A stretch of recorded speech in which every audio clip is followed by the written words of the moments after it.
Hey friends, if you wish to enable or disable the battery saver mode on your Windows computer, then please watch this video. I will guide you through the procedure. Now it's not very difficult. Here's what you have to do. Right click on the start button and select settings from the menu. Go to the system tab on the list on the left hand side. And in the right pane, you can scroll down and click on power and battery. And then we have the power mode here. Okay, so you can change it for plugged in. The best power efficiency mode is the power saver mode. You can change it to best performance, and you can also change the on battery one to best performance.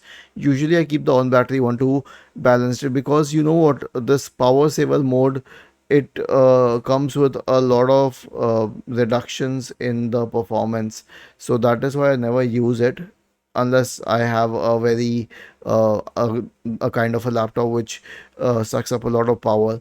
But these two modes are the best for me, but you can choose accordingly. Was it helpful? If yes, then please subscribe to the channel. If not, then let us know in the comment section of the video on how we could help you further. Thank you for watching this video and have a nice day.